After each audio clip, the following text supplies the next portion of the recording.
കഴിഞ്ഞ ദിവസം വെള്ളാപ്പള്ളി നടേശനുമായി ബന്ധപ്പെട്ടുകൊണ്ട് മാധ്യമങ്ങൾ ചോദ്യം ചോദിച്ചതുമായി ബന്ധപ്പെട്ട് അദ്ദേഹം ഇന്നിപ്പോൾ അതിന് മറുപടിയുമായി രംഗത്ത് വന്നിരിക്കുകയാണ്. അദ്ദേഹം പറയുന്നത് അദ്ദേഹത്തോട് ചോദ്യം ചോദിച്ച റിപ്പോർട്ടറിന്റെ മാധ്യമ പ്രവർത്തകൻ തീവ്രവാദിയാണ് എന്നാണ് അദ്ദേഹം എടുത്തു പറയുന്നത്. ഇത്തരത്തിൽ തീവ്രവാദി പരാമർശം ഇതിനു മുൻപും അദ്ദേഹം നടത്തിയിട്ടുണ്ട്. പക്ഷെ ഒരു പേര് കൊണ്ട് മാത്രം അദ്ദേഹം എങ്ങനെയാണ് ഇതിനെ അയാൾ ഒരു തീവ്രവാദിയാണ് അല്ലെങ്കിൽ ആ ഒരു മാധ്യമ പ്രവർത്തകൻ മുസ്ലിങ്ങളുടെ അച്ചാരം വാങ്ങിക്കൊണ്ട് അല്ലെങ്കിൽ ചില ആളുകളുടെ അച്ചാരം വാങ്ങിക്കൊണ്ട് മുസ്ലിങ്ങൾക്ക് വേണ്ടി എന്നെ ടാർഗറ്റ് ചെയ്ത് വന്നതാണ് എന്നുള്ള രീതിയിൽ പറയാൻ സാധിക്കുന്നത്? നോക്കൂ ഹർഷ, ഏറ്റവും മ്ലേച്ഛകരമായതും അതേപോലെ തന്നെ പറയാൻ പാടില്ലാത്തതുമായതുപോലെ ഒരു പരാമർശമാണ് SNDP പോലൊരു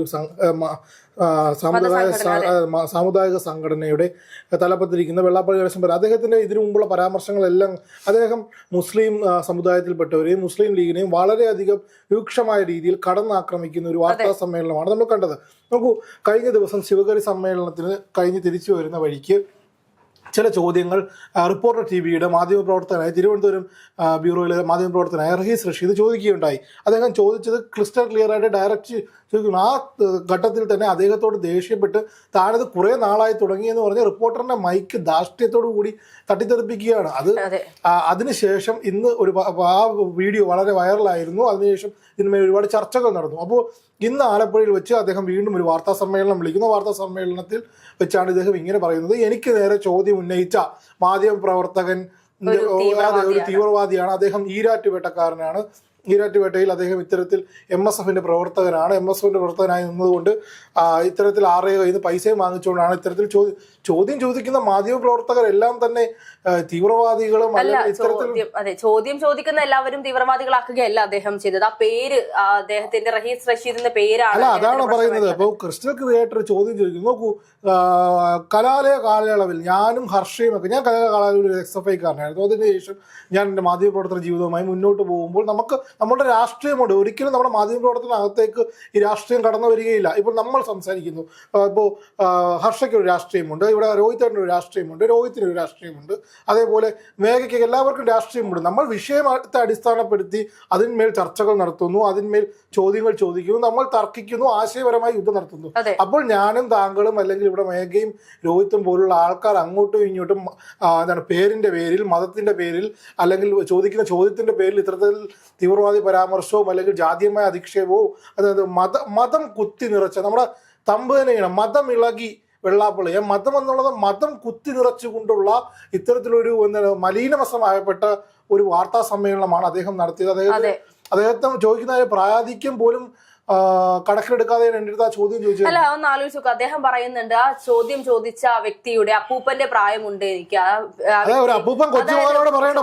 ചോദ്യമാണോ അതെന്നുള്ളത് മറ്റ് നമ്മളിപ്പോ ചോദിക്കേണ്ടതാണ്. അതായത് ഒരു അപ്പൂപ്പൻ കൊച്ചുമകനെ കുറിച്ച് പറയുകയാണ്, അയാൾ തീവ്രവാദിയാണ്, അയാൾ ആരുടെയൊക്കെ അച്ചാരം വാങ്ങിക്കൊണ്ട് വന്നിരിക്കുകയാണ്. അതിനപ്പുറത്തേക്ക് അദ്ദേഹം പറയുന്നുണ്ട് ഈ പറയുന്ന 24-നെയും ഏഷ്യാനെറ്റിനെയും ഒക്കെ കടന്നാക്രമിച്ചുകൊണ്ടുള്ള ചോദ്യം എന്നുള്ള രീതിയിലൊക്കെ ഇത്രയും മോശമായി. അല്ലെങ്കിൽ വെള്ളാപ്പള്ളി നടേശൻ എന്ന് പറയുമ്പോൾ നമുക്കറിയാം, ഇത് 1 തവണയോ 2 തവണയോ 3 തവണയോ അല്ല, ഓരോ തവണയും ഇത്തരത്തിലുള്ള കാര്യങ്ങൾ മുന്നോട്ട് കൊണ്ടുവരുന്നുണ്ട്. ഈ പറയുന്ന മലപ്പുറം ആണെങ്കിലും ഒരു മതരാഷ്ട്രമാണെങ്കിൽ മുസ്ലിം രാഷ്ട്രമാക്കി പ്രഖ്യാപിക്കേണ്ടിയിരിക്കുന്നു എന്ന് പറഞ്ഞുകൊണ്ട് അതിനെ പോലും മാറ്റി നിർത്തുന്ന, മുസ്ലിം പേര് കേട്ടാൽ അലർജി ആകുന്ന ഒരു വ്യക്തിയായി വെള്ളാപ്പള്ളി നടേശൻ.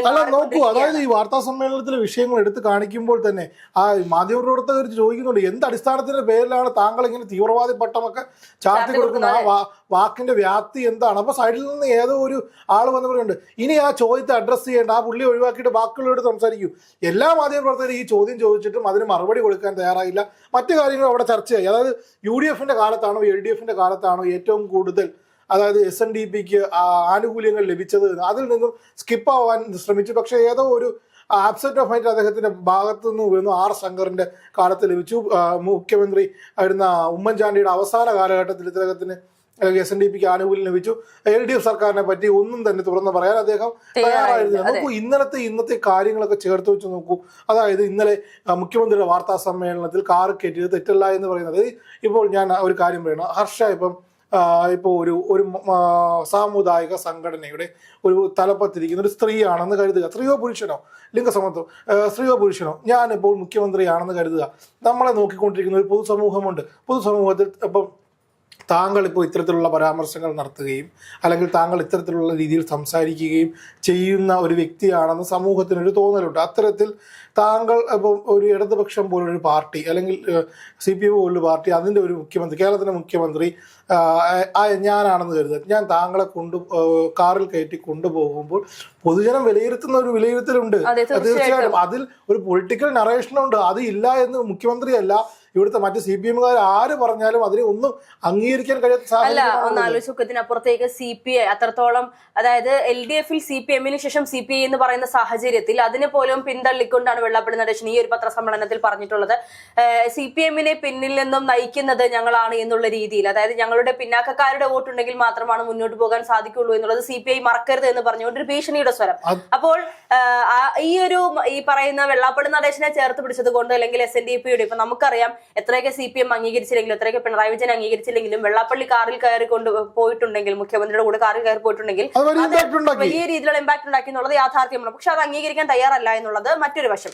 ഇദ്ദേഹം ഇത് പറയുമ്പോൾ CPI പോലും CPI ചതിക്കുന്ന ഒരു പാർട്ടിയാണ് എന്ന് പറഞ്ഞുകൊണ്ട് വെള്ളാപ്പള്ളി പറയുമ്പോൾ അതിനെ നിഷേധിക്കാതെ, അല്ലെങ്കിൽ ഈ പറയുന്ന അധികം ഒന്നും നമ്മൾ കൂടുതൽ പറയണ്ട, ഈ പറയുന്ന പിണറായി വിജയൻ പൂർണ്ണമായും ഒരു അയ്യപ്പ ഭക്തനാണെന്ന് പറയുമ്പോൾ അതിനെ പോലും ഒരു നോട്ടം കൊണ്ടോ വാക്കുകൊണ്ടോ നിഷേധിക്കാൻ തയ്യാറാകാത്ത. അതായത് ഈ വെള്ളാപ്പള്ളി പറയുന്നത് അദ്ദേഹം എന്ത് ചെയ്തു, അദ്ദേഹം നടത്തിയ മുസ്ലിം വിരുദ്ധ പരാമർശങ്ങൾ അദ്ദേഹത്തിന് മനസ്സിലാകുന്നില്ല. അദ്ദേഹം പറഞ്ഞതിലെല്ലാം ഉറച്ചു നിൽക്കുന്നത്. വെള്ളാപ്പള്ളിയെ നിയന്ത്രിക്കാൻ ഇവിടുത്തെ ആഭ്യന്തര വകുപ്പിനോ അല്ലെങ്കിൽ ഇവിടുത്തെ സർക്കാരിനോ കഴിയുന്നില്ല. അദ്ദേഹത്തിന്റെ പ്രായാധിക്യം കണക്കിലെടുക്കാം. പക്ഷെ അദ്ദേഹത്തിന്റെ വായിൽ നിന്ന് വരുന്ന വാക്കുകളെ സംരക്ഷിക്കാനായിട്ട് ഇവിടുത്തെ ഗവൺമെന്റ് തയ്യാറാവുകയാണ്. ആ ഒരു കാര്യത്തിൽ, എല്ലാ കാര്യത്തിലും CPM-ന് പല കാര്യത്തിലും പല പ്രശ്നമുണ്ടെങ്കിൽ ഈ കാര്യത്തിൽ അംഗീകരിക്കാൻ കഴിയാത്തൊരു വസ്തുതയായി മുന്നോട്ട് പോവുകയാണ്. ഇപ്പോൾ റഹീസ് റഷീദിനെ പോലുള്ള ഒരു മാധ്യമപ്രവർത്തകനെ അധിക്ഷേപിച്ച് ചാനൽ കൃത്യമായിട്ടുള്ള നടപടി എടുക്കണം. ഇദ്ദേഹത്തിനെതിരെ നിയമ നടപടികളുമായി മുന്നോട്ട് പോകണം. നാളെ തൊട്ട് മാധ്യമപ്രവർത്തകർക്ക് ഇവിടെ ഇറങ്ങി, മാധ്യമപ്രവർത്തകരുമായി പല വാർത്തകളിലും പല അഭിപ്രായ വ്യത്യാസങ്ങളും ഉണ്ട്. അന്ന് ചോദിക്കുകയാണ്. ഇന്നലെ നമ്മൾ വിനു വി ജോണിന്റെയും VD സതീശന്റെ ഒരു ഇന്റർവ്യൂ ഉണ്ട്. അതിൽ അദ്ദേഹം ഡയറക്റ്റ് ചോദിക്കുന്നുണ്ട്, അതായത് 2026 മുഖ്യമന്ത്രി, അതായത് അധികാരത്തിൽ 100-ലധികം സീറ്റുകൾ നേടിക്കൊണ്ട് UDF അധികാരത്തിൽ വന്നാൽ മുഖ്യമന്ത്രി സ്ഥാനം ത്യജിക്കുമെന്ന് ചോദിക്കുന്നുണ്ട്. അതിന് ആ ഒരു സ്ഥാനത്ത് അപ്പുറം ഇരുന്നത് വെള്ളാപ്പള്ളി നടേശനോ പിണറായി വിജയനോ ആയിരുന്നുവെങ്കിലുള്ള മറുപടി എന്തായിരിക്കും എന്നുള്ളത്. കാരണം ഇന്നലത്തെ ഈ പറയുന്ന പ്രസ് മീറ്റിൽ മുഖ്യമന്ത്രി പിണറായി വിജയനോട് ഇത്തരത്തിൽ ശബരിമല വിഷയവുമായി ബന്ധപ്പെട്ടുള്ള ചോദ്യത്തിൽ അദ്ദേഹം ധാർഷ്ട്യത്തോടുകൂടി മാധ്യമപ്രവർത്തകനോട് ഇടയ്ക്ക് കയറി സംസാരിക്കരുത്, എന്നോട് സംസാരിക്കാൻ നീ ആരെന്നുള്ള രീതിയിൽ അത്തരത്തിലൊരു ധാർഷ്ട്യ മനോഭാവം കാണിച്ചിരുന്നു. ഇന്നിപ്പോൾ ഇവിടേക്ക് എത്തിയിരിക്കുന്നത്. നോക്കൂ, ഇന്നലെ തന്നെ നമ്മുടെ ഇവിടുത്തെ സബ് എല്ലാവരും ചർച്ച ചെയ്ത തന്നെയാണ് ഈ ഘട്ടത്തിൽ. അതായത് ഇത്രയും ഡയറക്റ്റ് ആയിട്ടൊരു ചോദ്യം ചോദിക്കാൻ കിട്ടിയ അവസരം, അതിനെ അപ്രിഷിയേറ്റ് ചെയ്തുകൊണ്ട് കുറെ കോണുകളിൽ നിന്ന് വിനു വി ജോൺ ഇങ്ങനെ ഡയറക്റ്റ് ആയിട്ടൊരു ചോദ്യം ചോദിച്ചു. എല്ലാവരും ചോദിക്കാൻ കരുതിയിരുന്ന ചോദ്യം, അതായത് വേറെ ഒന്നുമില്ല, ഡയറക്റ്റ് ആയിട്ട് മുഖ്യമന്ത്രി സ്ഥാനത്തേക്ക് വരാൻ താല്പര്യമുണ്ടോ, അല്ലെങ്കിൽ അത് ത്യജിക്കാൻ തയ്യാറാണോ, അതിൽ വേറെ വളച്ചുകെട്ടലൊന്നുമില്ല. അപ്പം അത്തരത്തിൽ അദ്ദേഹം നൽകിയൊരു മറുപടിയുണ്ട്. അപ്പോൾ അത്തരത്തിൽ മാധ്യമപ്രവർത്തകർ ഇന്നലെയും റഹീസ് റഷീദ് ചോദിച്ച ഒരു ചോദ്യം എന്ന് വെച്ചാൽ ഡയറക്റ്റായിട്ട് ഇത്തരത്തിൽ ചോദിച്ചു, ഈ വെള്ളാപ്പള്ളി നടേശൻ കാരണമാണോ ഇത്തരത്തിൽ CPM-ന് ഒരു തോൽവി സംഭവിച്ചത്, അല്ലെങ്കിൽ UDF-ന്റെ ഭരണകാലത്താണോ LDF-ന്റെ ഭരണകാലത്താണോ ഏറ്റവും കൂടുതൽ ആനുകൂല്യങ്ങൾ? ഈ ഡയറക്റ്റ് ചോദ്യങ്ങൾ അദ്ദേഹത്തെ പ്രൊവോക്ക് ചെയ്യുകയാണ്. പ്രകോപിതനായിക്കൊണ്ട് അദ്ദേഹം മൈക്ക് തട്ടിമാറ്റുന്ന സാഹചര്യമുണ്ട്. ഇന്ന് തന്നെ 3-4 പ്രാവശ്യം മറ്റേ നാക്കുകൊണ്ട് ചേഷ്ട കാണിക്കുകയാണ്, കൊഞ്ഞണം കുത്തുകയാണ്, ഇറങ്ങി പോടോ എന്ന് പറയുകയാണ്. ആലപ്പുഴയിലെ മാധ്യമപ്രവർത്തകർ കൃത്യമായി സത്യം പറഞ്ഞാൽ ഈ അവിടെ വെച്ച് ബാക്കി എല്ലാ ചോദ്യങ്ങളും നിർത്തിക്കൊണ്ട് ഈ ചോദ്യങ്ങൾ തുടർന്ന് ചോദിക്കേണ്ടതായിരുന്നു എന്നുള്ളതാണ് എൻ്റെ നിലപാട്. കൃത്യമായ അവർ വീണ്ടും ചോദിച്ചുകൊണ്ടിരുന്നിട്ട് അത് ഒരു തരത്തിലും മറുപടി നൽകാൻ തയ്യാറായില്ല. അത് ഒരു ഘട്ടം കഴിഞ്ഞപ്പോൾ അദ്ദേഹം വാർത്താ സമ്മേളനം നിർത്തി പോകുന്ന ഒരു സാഹചര്യമാണ്.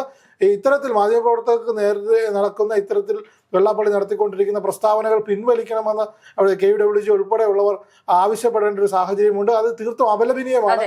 ഇദ്ദേഹത്തിനെതിരെ നിയമ നടപടി, ഇദ്ദേഹത്തെ ആരെങ്കിലും നിയന്ത്രിച്ചില്ലെങ്കിൽ ഈ നമ്മുടെ കേരളത്തിന്റെ ഒരു മതേതരത്വ കാഴ്ചപ്പാടിനെ മലിനപ്പെടുത്തുന്ന രീതിയിലുള്ള അദ്ദേഹത്തിന്റെ പ്രസ്താവനകൾ ഇനിയും ഉണ്ടായാൽ അത് കേരളത്തിന് ദോഷം ചെയ്യുമെന്ന് മാത്രമേ ഈ ഘട്ടത്തിൽ പറയാൻ കഴിയൂ.